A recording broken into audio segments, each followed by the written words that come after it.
We're joined by Senator John Thune of South Dakota. He's the chairman of the Senate Republican Conference. Senator Thune, nice to have you back with us.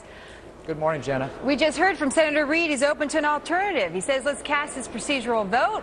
Let's compromise. Why not be open to that?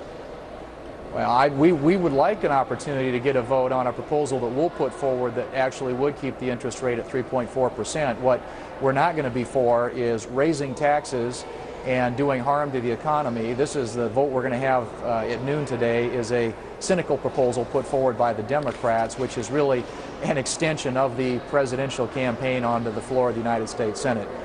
We would like to have an open debate about this where we get an opportunity to put up our proposal. We think it's a much better approach. But the fact of the matter is that the real issue here is the Obama economy and the damage that it's done to young people who are out there looking for jobs. That's what we ought to be focused on, and get away from these things that are designed to do nothing more than score political points in an election year. Well, Senator Thune, some would suggest that both parties are wrong here. The government is in debt. We're talking about interest rates going up from 3 to 6%. That's nothing to be dismissive about, but the government guarantees these loans already. So we have a lot of important issues facing the country right now, and this is just not the place that we need to spend energy. What do you think about that? My own view on that is that we ought to be focusing on the real issue, and that is creating jobs and growing the economy. If you look at an Associated Press report from a couple of weeks ago, 1 out of 2 college students in this country today, recent graduates, are either jobless or underemployed, and those that are getting jobs are making 9% less than they would a few years ago. So the real economic issue here is the broader economy and what we're doing to create jobs out there.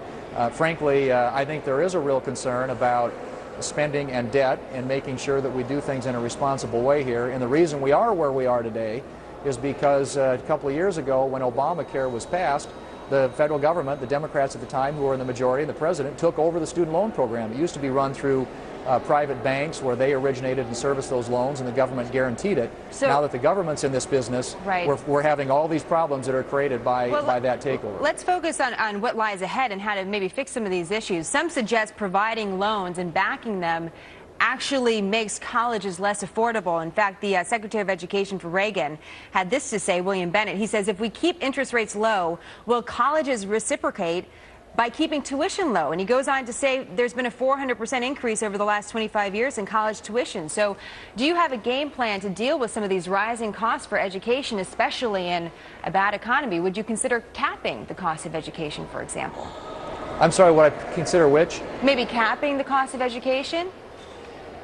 Well, I think the cost of education is always a big issue if you're somebody who's going to school. There are programs available to help people who need it, and that's what the Stafford Loan Program does. It only affects 1/3 of all government loans that are out there, and of course there are a lot of students who get loans, continue to get loans through private lenders.